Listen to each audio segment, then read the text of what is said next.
In this video, I will show you how to do peptide modeling in the MolSoft ICM-Pro interactive ligand editor.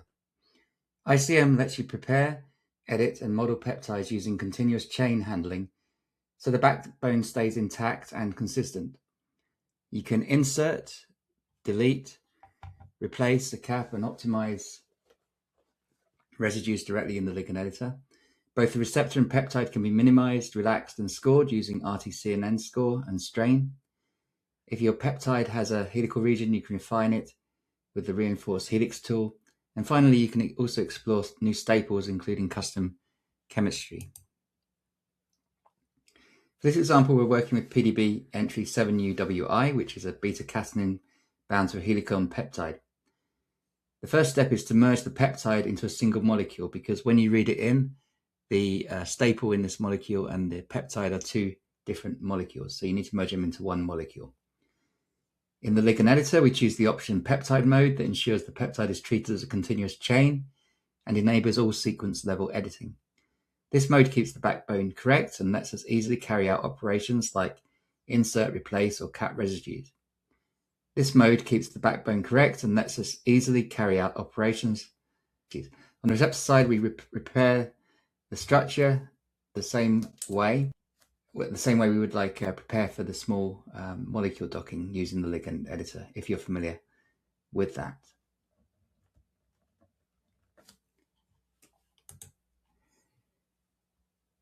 In peptide mode, and residue level editing is relatively straightforward. We can delete residues, add N or C terminal caps, optimize individual residues or insert new ones. We can replace residues as natural or extended residue types, and all changes are tracked in a table like this, and we have full undo and redo support, which makes exploration quite easy. So you can try different modifications to your peptide, do undo, redo, save to a table, then double click on the table and reload that peptide if you want to explore the interaction. Once editing is done, we move to cleanup and minimization. Relax is used to fix geometry issues and resolve clashes. Reinforced Helix is available if we need to tighten a helical segment. We can minimize torsions and sidechains, and throughout the process we monitor the RTCNN score and strain. These metrics help us judge the quality of the peptide conformation and its fit in the pocket. So the lower the value of the RTCNN score and strain, the better the fit. ICM can add several types of peptide staples. A staple replaces two residues and forms a covalent bridge between them. You only need to select one residue and then ICM automatically finds the partner, for example, like +4 or +7 staple, depending on the staple definition. The staple library includes hydrocarbon staples and other chemistries. If needed, custom staples can be added with support from MolSoft. So we're going to go into the example. The example we're going to look at is 7UWI. Let's go to PDB search. And you can see that it has the peptide here. You can right click on the peptide and say display pocket interactions here. But we can see that the staple part, the green part, is actually two different molecules. You have the peptide here and the staple. We can merge these two by just right clicking here and say merge into covalent parent. We then convert the PDB file into an ICM object, right click on the name of the object, convert PDB, use the default options. We then go to the Lig Edit tab, choose the Setup Ligand, and choose Peptide Mode, and go OK. Then we need to set up the receptor. So click on the Setup Receptor button here.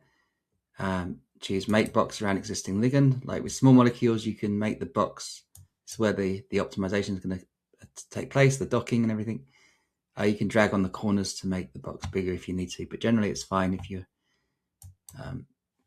using a peptide to make the box. I'm just going to go to the option here called Pretty View. I'm just going to undisplay the CPK, and we have the peptide in blue and the key residues in the receptor in grey. So we can do some things now. So we can look at I was going to actually also display the peptide, the ligand peptide in ribbon. That's going to choose smooth. It's going to get rid of the transparency. It's not helping matters. So we can see it here. You can see that the staple is displayed here. So first off, if we look at the N terminal, we can see that these two residues are a bit disordered, so we can just delete them. Right click, go to Ligand Edit, choose right click, and then say delete residue. Okay, delete residue. Okay, and then we can add a terminal residue here, like an acetyl. To add modifier here, choose here, and add it here. Then we can just do a little bit of cleanup. So we have the options for minimization here. If you click and hold, we can relax the geometry. We can do reinforce helix here. And you can see the score here. And if we minimize torsions, so the lower the score, the lower the ligand strain, the better. Probably anything under 15 is reasonable. You can keep an eye on that as you make modifications. So you can see that this leucine here, this residue leucine 6, it's pretty buried. So we could try optimizing that a little bit. If you right click on it, you can, if you in the ICM, in the Ligand Editor, right click and choose optimize residue. So there's a small minimization. Might improve the score a little bit, or we could try some, and if we like this initial peptide that we have design, we can add it to a table. So we just click here and it adds it to the table here.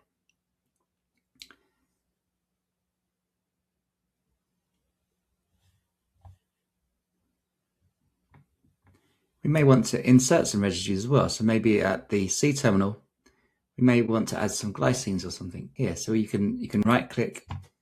It's going to change the hydrogen display to just polar hydrogens. Just cleans it up a little bit. So if you right click here and we choose go back to the Ligand Edit, always go back to the Ligand Editor, choose replace, so insert residue, add a glycine here so you can see. We can add another one if you wanted to. Insert residue glycine, okay. And then we can add it to the table. So you should see the two glycines here. If we wanted to mutate a residue, we can do that. Maybe this leucine 6, we could try an isoleucine. So we right click and you choose replace residue natural, choose isoleucine. Okay, that makes the modification you see here. You can also, once you do these, you can always do some minimization. You can try different things like reinforce helix. You can also minimize the receptor side chains as well. But just for example, we're just going to do the basic stuff. So we changed that leucine with a natural residue, but we have extended unusual residues as well available that you can try. So if you right click here and choose replace residue extended, you get this table with all the different options for the things. You can filter this by chemical structure or by code. For example, I don't want any aromatics. I don't want any charges on my residue. I don't want any D amino acids. I want about up to 11 atoms.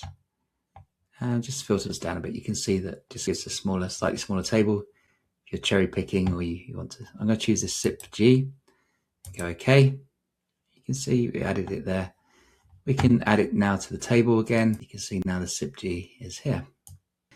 So we may want to explore trying to make an interaction maybe between our new modification here and this tyrosine. So I'm going to add you can make modifications interactively to the peptide if you wanted to. So I was going to change this carbon to undo. So it's going to rotate. I'm going to change this carbon to an oxygen.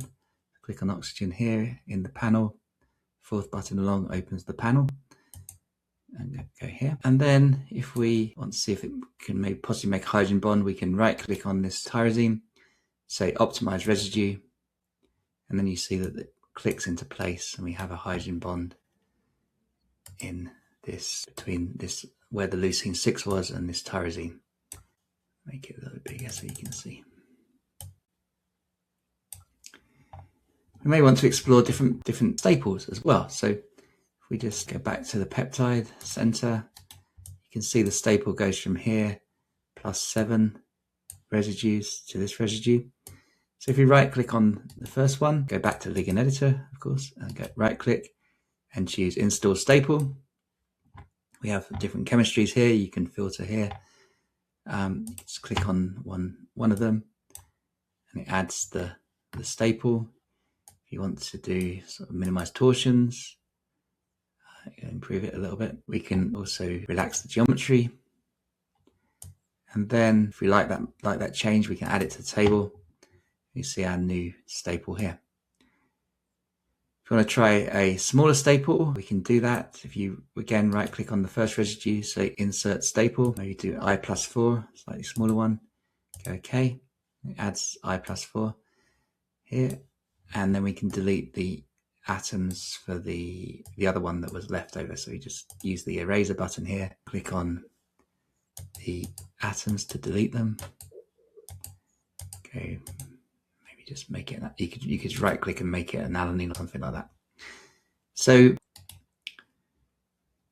yes, so those are the key options that are available. This table is fully interactive, so if you want to go back to your original ligand, you could just double click here and it loads it back into the receptor, so you can make more modifications or go back to one that you like here. Thank you very much.